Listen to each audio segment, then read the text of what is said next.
Warning, please be advised. The following video contains graphic scenes of players suffering catastrophic injuries from helmet hits during live football competition. This video is not meant to entertain. Its sole purpose is to enlighten and motivate the public to establish the evidence-based Hosea method tackling technique as the national standard of care for teaching tackling at the youth and high school levels of tackle football competition. Parental discretion is advised. In order to change an existing paradigm, you do not struggle to try and change the problematic model. You create a new model and make the old one obsolete. Richard Buckminster Fuller, owner of 24 Patents.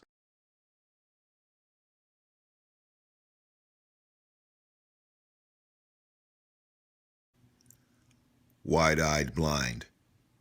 Game in crisis. Be enlightened. Take action.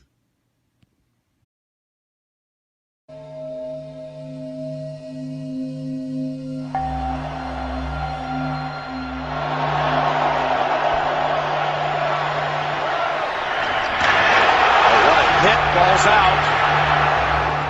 Oh, there is. They collide helmet to helmet, too. My name is David Deacon Jones. Born in Eatonville, Florida in the year of our Lord, 1938. I rose out of the ashes of segregation into the best defensive end to ever play this game. I come to try to tear your damn head off. That is why I'm a lot reluctant about advising anybody to play this game. Because I know what my mental capacity was. I'd take you down in a minute. I'd put you in the hospital in a minute and didn't care nothing about it.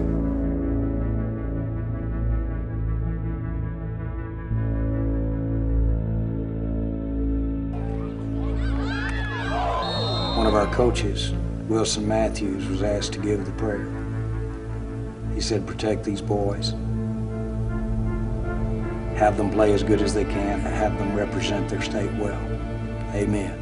Now nail them to the cross.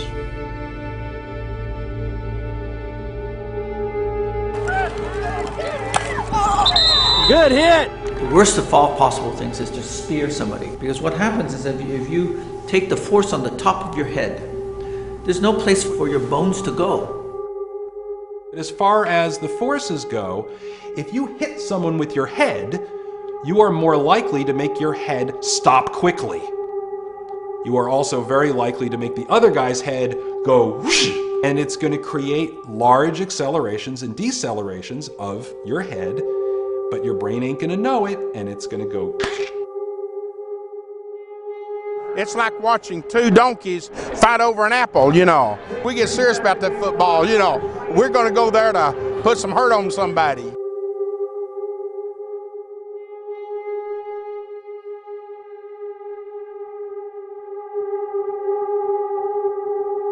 '70, 80-year-old grandmothers up in the stands saying, kill him, take his head off.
A lot of these injuries are led to by leading with one's head. And if you do that, you're putting yourself at risk. There's no question about that. In making a proper tackle, it should be made with the hands, it should be made with the body, and a large use of the shoulders. The hands should never be behind the head. The head should never be lowered. The head should never be the initial point of contact. And a helmet is not a weapon, it's a protection. And you hit that person with the top of your head, your spine will break. When you have people striking with their head and you have two helmets colliding, something's got to give. Your head's gonna stop, and it's gonna stop fast. Your skull is going to stop. Boom! The impact causes a violent shaking of the brain inside the skull. It is like two cars coming together, head-on-head collision. The brain is spun, it's torqued, it's rotated so that nerve cells and their fibers are stretched and torn. Nothing good can happen from it, put it that way. Now, if you are bigger and faster and you do hit harder, like a Mack truck hitting a Volkswagen, then you're not going to be injured. The Volkswagen's going to be smashed. I think when you're young, if you have improper technique and you get your head caught down or to the side the wrong way, you have a very good chance of hurting yourself, hurting your neck, or getting a concussion. Youngsters are more susceptible to injury. They recover more slowly, and forces that would not cause injury in an adult with a well-developed neck do cause injury in a youngster. They're clearly more vulnerable.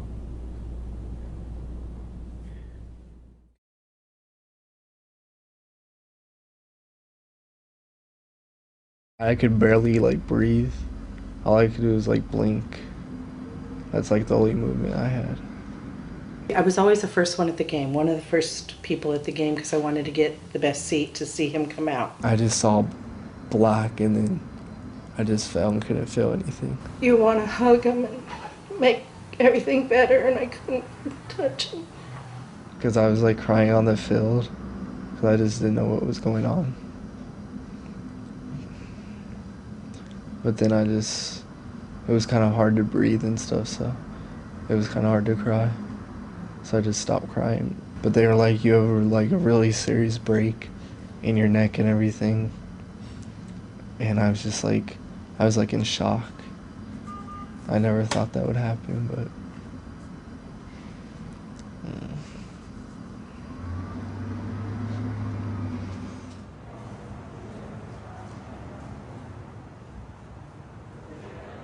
He's been playing football since he was 3.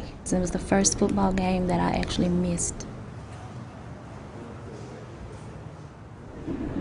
The reality for the doctor says 0, but for me, I've seen my son walk several times in my dreams. And he was like, well, Mom, even if I don't get to walk again, I want to be an architect. So just have him to fix my hands. He said, have him to fix my hands because I want to be an architect, I can draw. He was like, save your money. I was like, okay, honey, I'm going to save my money. And I walked out of the room, and I walked around the corner, and I prayed, and I cried, and I prayed. He's my only son. My only son.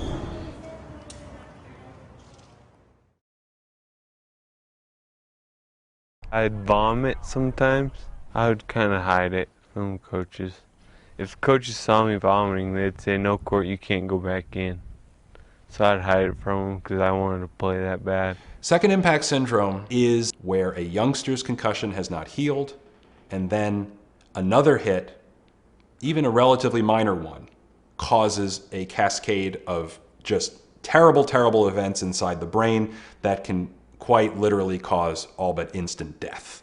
They ran a kind of a sweep to the outside, and Court came up and made it a tackle. The next thing I know is I hear one of the coaches screaming my name.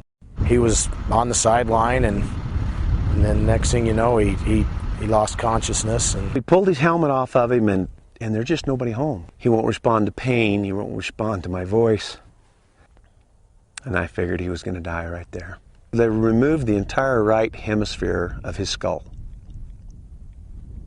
And as soon as they did that, the brain just bulged out. It was just in there just crying. Do you think if you had to do it all over again, you would change something? I'd still play football. Okay.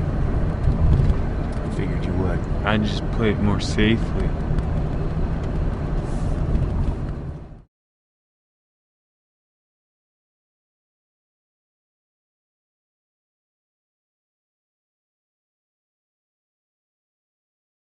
we were called into the room, and the doctor told us and gave us word that Chris would be paralyzed from the shoulders down. We were not prepared for what we were going to see. I think the reality of the injury and the seriousness of the injury really set home, and we just sat there and cried. Just shut down. I didn't want to go to class. I didn't want to do anything. Because he knew, nobody knew what he was going through. We didn't know what he was going through. You feel so useless that you feel I'd rather die than not be able to do anything, you know? So, I mean, the depression will really eat you up. I still talk to kids on that team that are affected by his injury. You know, they feel like it's their fault. There are several people's lives that were affected by that one play.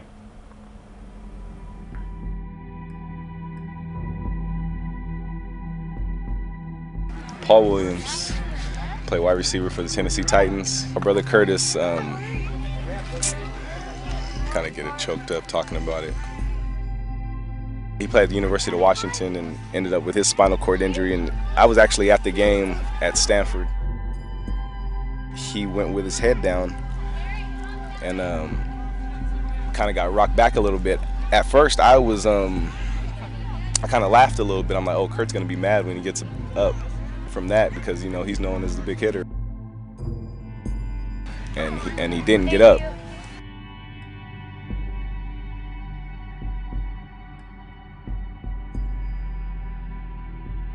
I just remember that feeling. It was kind of like I got sick to my stomach. He was in a coma for 2 weeks. He couldn't even breathe on his own. In the profession that I'm in, it's like every time you put on your cleats, every time you put on your pads, I think about my brother Curtis. So there's not a day that goes by where I don't think about that. And I mean, it's hard not to think about it, but it's something that happens. Forever, youngsters have emulated those that play the sports at the highest level. Not here. Here comes a ton of time and throws, and that's caught on Mackin, who takes a Unbelievable. shot. Unbelievable that he's done it again. Yep. Dante Robinson again. There was plenty of time to react on that one. That is awful. That's how people get seriously hurt in this game. Just go out there and play hard. You know, I've been a hitter since I was 7 years old. You know, in Pop Warner, I was knocking people out of football games. You know, so it's not about being dirty. It's just about going to play the way I play football. Kids see that and they think because it's exciting, that's who they want to be. That's how they want to tackle. And we fight that every day. And we get kids that try to emulate, you know, that action. It's a battle. It's a battle, and it's hard to explain to them that this guy who's in the pros that should know everything there is to know about hitting, that he doesn't. The payoff is you got a kid that tackles safely, and he's going to have a healthy life after football. Some people don't. Some people say, well, I like to hit guys when they're not watching. Well, watch. Look, it's football, you know. You look at the James Harrison hit, you look at all of these hits, whatever they may be, the bottom line is those are hits that, you know, you go into your defensive room, you're getting praised for. You know, because that's the way the game of football is supposed to be played. It's not a game for wimps, if you will. We're going to be playing flag football in about 5 years. I only know one way to play this game. You still see pros to this day dropping their heads, tackling incorrectly, eyes to the ground, because that's the way they were taught. When they were youth and in high school, that's how they were taught. And these youth players, they looked up to professional athletes. That's who they want to be. Their dream goal at this youth football level is to be in the NFL. So they're going to want to do what that NFL player does.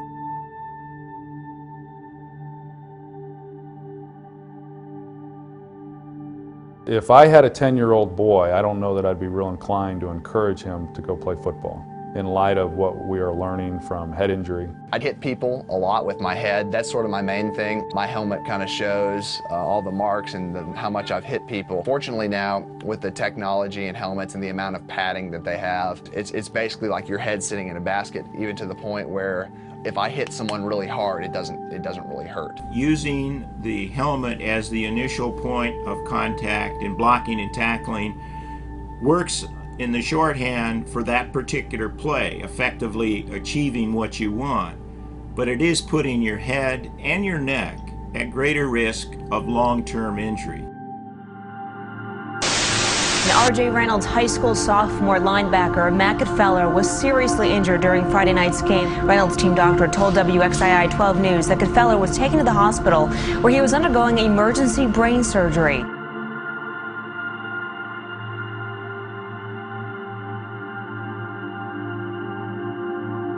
Now there are studies being done on the brains of former NFL players looking at advanced dementia. What they show is 3 times the rate of depression, 5 times the rate of dementia in people who have 3 concussions or more. These brown blotches mark the accumulation of tau protein, an abnormal substance that can emerge within the brain after repeated blows to the head. I have friends who are in their 30s who are taking Alzheimer's medicine because they've had issues with concussion that are putting them into bouts of depression and different things like that. It's a violent sport, it's an entertaining sport, and at some point the NFL is going to have to think about the morality and not just the wealth. Mike Webster, my former center, passed away. A lot of head problems. Living in a car, living under a bridge. NFL take care of him? No, not at all. And that's why this bothers me. I'm not so sure they really care that much about these players. A shocking suicide by a former NFL player draws attention to the hard-hitting game of football. Former Chicago Bears safety Dave Duerson was found dead last Thursday. He shot himself in the chest because he told family members he wanted doctors to study his brain. He left a note and text message asking for his brain to be studied, reading, "Please see that my brain is given to the NFL's brain bank." It is with mixed emotions that my family and I stand before you today. It is my greatest hope that his death will not be in vain, and that through this research, his legacy will live on, and that others will not have to suffer in the same manner. The trauma team came out and explained to me what was going on. Said that he had broken his neck. Before the game even started, I was with my girlfriend at the time. I just had this weird feeling that something was going to happen. She was really good to me. Like the first few months this happened, but I guess she got kind of bored and she just didn't want to be confined. We just went our separate ways. There are several people's lives that were affected by that one play. When I was in ICU, I flatlined twice. We almost lost Chris on 3 separate occasions. I went to rehab in Dallas, and I spent 6 months in a rehab facility away from home. I'd had feeding tubes in my stomach that they would have to feed me through until I relearned how to swallow. I think about the children that are paralyzed, these little boys, and I think about their parents. And I can only imagine the first thought is, I can't die now. I can't die now. Because who's going to look out for him if I'm gone? That's what we're talking about.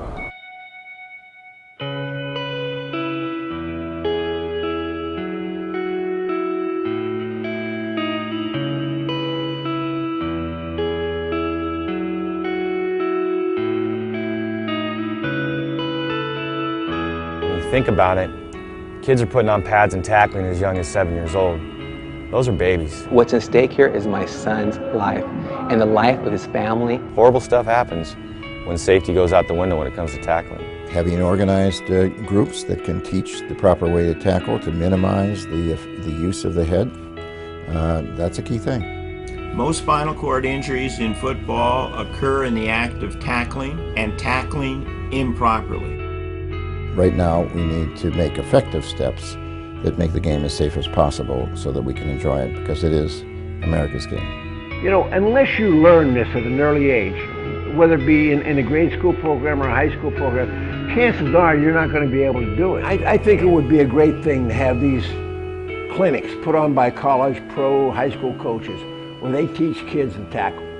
I think by emphasizing the proper technique, starting with young kids, the technique of never using your head as a projectile, never hitting with your head down, I think if we're able to keep emphasizing that, then I think we'll make a big difference. I'm not saying I would have gotten hurt or not. I'm just saying that if a lot of kids knew the proper way to tackle, then that would help prevent a lot more injuries. You've got these parents that are putting these players in your hands, their lives in your hands, their safety in your hands. They're relying on you to keep them safe. I love football. I love the sport. I love what it does for kids. I love what it does for my child. But I want them to continue to play. And play safely, play correctly, and have fun at the end, and everyone walk off that field. There's this fellow in California named Bobby Hosea who has all but given his life to teaching kids how to tackle more safely so that football can continue in much the same way it always has, with kids getting hurt less often by keeping their head up and out of the tackle. See, I ain't never hit nobody with my head. I ain't putting my head in there. That's what you should teach your kid. Watch their head. Keep that head up. That's what you're teaching.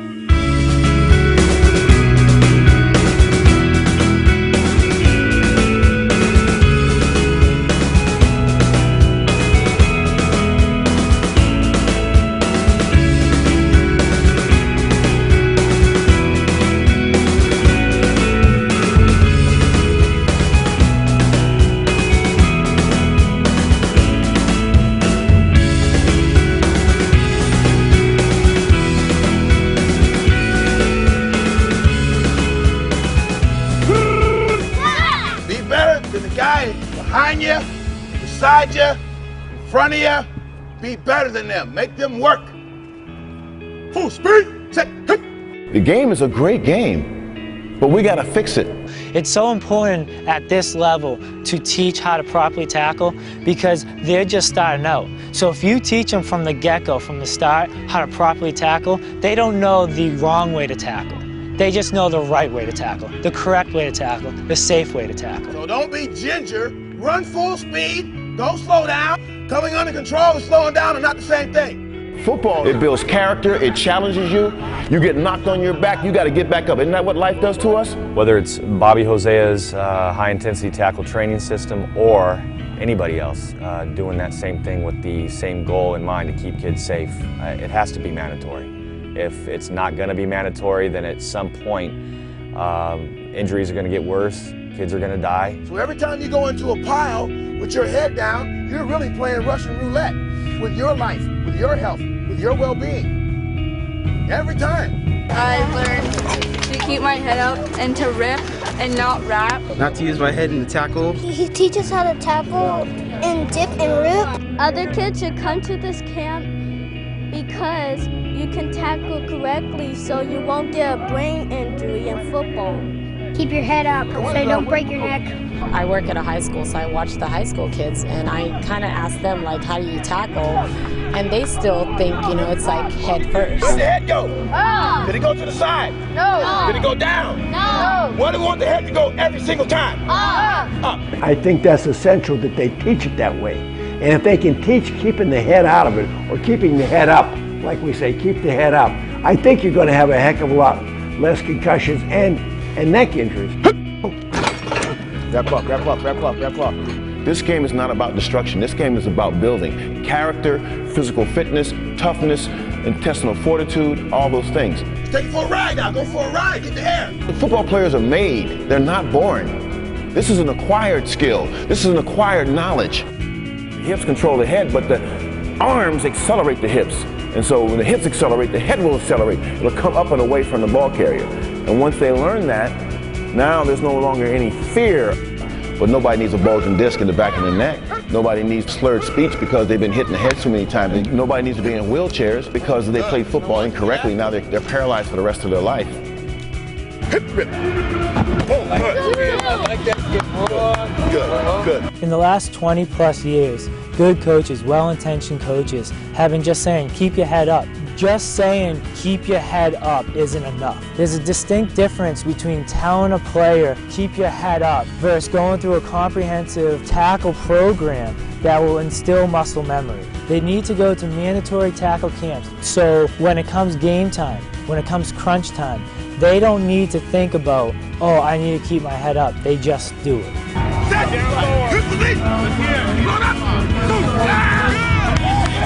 It's time for the adult community to step up and make games safe.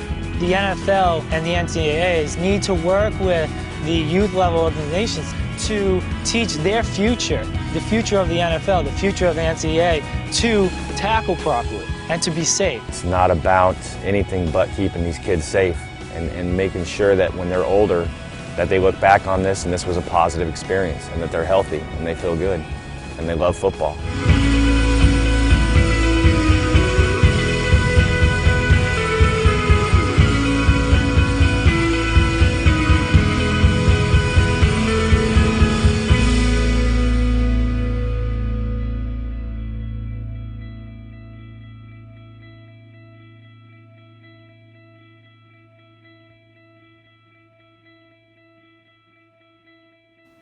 Instructing players to just keep their head up is no longer enough. And coming soon, my helmet-free tackle safety and performance training course to educate parents, players, and coaches on how to play safe, effective tackle football and reduce the risk of concussions, neck, and spinal cord injuries. To save our game, one player at a time.